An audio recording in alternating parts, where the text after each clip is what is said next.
London's councils have been accused of not doing enough to support ex-servicemen and women. A report carried out by a university and a veterans charity says services across the capital need improvement, with some local authorities failing to recognise that those leaving the armed forces can be at risk of sleeping rough.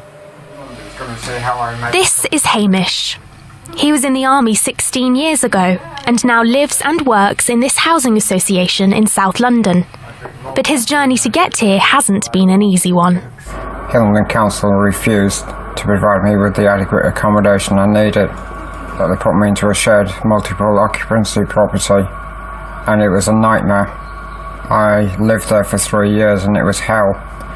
I developed anorexia. My stress and anxiety levels increased massively. I would lock myself in my room. I wouldn't come out. I wouldn't go and use the bathroom. I wouldn't use the kitchen because of fear of not knowing what I was going to face. A report by the University of Kent and the VAPC said Hillingdon's homelessness strategy doesn't mention veterans.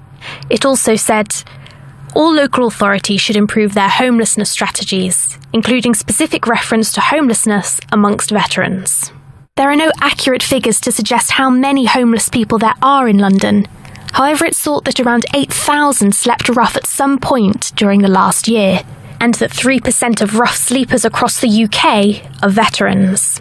The level of demand doesn't come as a surprise to Stoll. We work closely with a number of local authorities, and some are making efforts, but ultimately we need them to ask the question in the first place whether someone is a veteran, and then once they've asked the question, we're simply asking local authorities to have a plan about what to do next.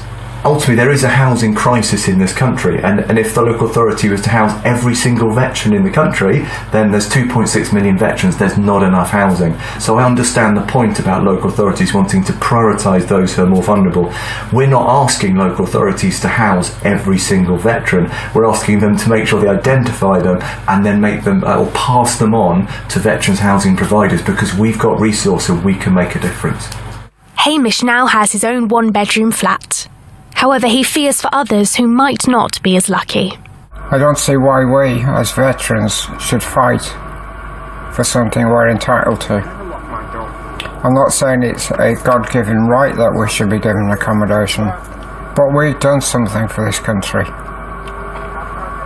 Well, Hillingdon Council, who were named in that report, have sent us a statement saying we are committed to supporting all residents, including those in vulnerable groups, to find suitable housing, and we recognise the important role that a safe and affordable housing environment plays in personal health and well-being. It went on to say Hillingdon takes its duty of care to support veterans who find themselves homeless through no fault of their own very seriously, and we pride ourselves on providing accommodation, advice and support to those who need it.